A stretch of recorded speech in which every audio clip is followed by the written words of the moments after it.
સતત ત્રીજો દિવસ કે જ્યારે પાણીમાં ડૂબવાની ઘટના બનવા પામી મોરબીની મચ્છુ નદીમાં 3 લોકો ડૂબ્યા। સાદુડકા ગામ પાસે નદીમાં સગીર સહિત 3 ડૂબ્યા। 6 સગીર અને 1 યુવક નદીમાં નહાવા પડ્યા હતા। પગ લપસી જતા 1 યુવક અને 2 સગીર ડૂબ્યા। ફાયરની ટીમ ઘટના સ્થળ પર પહોંચી છે। આ તમામને શોધવાના પ્રયાસો કરવામાં આવી રહ્યા છે। આપને જણાવી દઈએ, ગઈકાલે આ પ્રકારની ઘટના નર્મદા નદીમાં બની હતી અને એ પહેલાના દિવસે આ પ્રકારની ઘટના નવસારીના દાંડી બીચ પર બનવા પામી હતી। આ વિશે વધુ માહિતી આપવા આપણી સાથે જોડાઈ ચૂક્યા છે અમારા સંવાદદાતા પાર્થ પટેલ। પાર્થ, ક્યારે કઈ રીતની આ ઘટના બનવા પામી છે અને કેટલા સમય પહેલા આ લોકો ડૂબ્યા છે? ટીમના કેટલા લોકો ત્યાં પહોંચ્યા છે?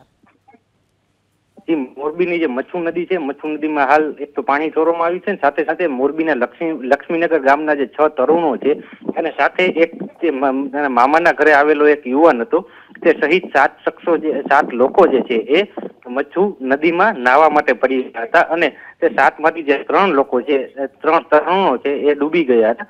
ડૂબી જવાની જાણ થતા જ આસપાસના લોકો દોડી આવ્યા હતા। સ્થાનિકો દ્વારા તેમને બચાવ કામગીરી હાથ ધરવામાં આવી હતી। તો સાથે સાથે ફાયરની ટીમને પણ જાણ કરવામાં આવી છે અને ફાયરની ટીમ દ્વારા હાલ 3 જે તરુણો છે એની શોધખોળ હાથ ધરવામાં આવી છે। પરમાર ચિરાગ, ભંખોડિયા ધર્મેશ અને ભંખોડિયા ગૌરવ, આ 3 જે લોકો છે એ ડૂબ્યા છે અને તેમની હાલ શોધખોળ ચલાવવામાં આવી રહી છે। તો ફાયરની ટીમ ઉપરાંત પોલીસની ટીમ અને આરોગ્યની ટીમ પણ હાલ સ્ટેન્ડ બાય રાખવામાં આવી છે। તો ભંખોડિયા આર્યન, ભંખોડિયા જય, ભંખોડિયા પ્રીતમ અને બાઈકિયા જયમીન, આ જે 4 લોકો છે તેનો બચાવ થયો છે ને હાલ ફાયરની ટીમ દ્વારા તેમની શોધખોળ હાલ બોટ દ્વારા ચલાવવામાં આવી રહી છે।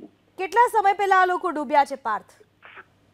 અંદાજિત 1 કલાકથી વધુનો સમય થયો છે અને આ ડૂબ્યા છે તેને અને ફાયરની ટીમ જે છે સતત 1 કલાકથી હાલ શોધખોળ ચલાવી રહી છે। પાર્થ, આભાર આપનો તમામ માહિતી બદલ। તો મોરબીની મચ્છુ નદીમાં 3 લોકો ડૂબ્યા છે। કુલ 7 લોકો ગયા હતા, જેમાંથી 4 ને બચાવવામાં સફળતા હાથ લાગી છે, જ્યારે કે 3 આ નદીમાં ડૂબ્યા છે। ફાયર વિભાગની ટીમ ઘટના સ્થળ પર પહોંચી ચૂકી છે અને તપાસ હાથ ધરવામાં આવી રહી છે। આશરે 1 કલાકથી પણ વધુનો સમય થયો છે જ્યારે આ 3 લોકો ડૂબ્યા છે।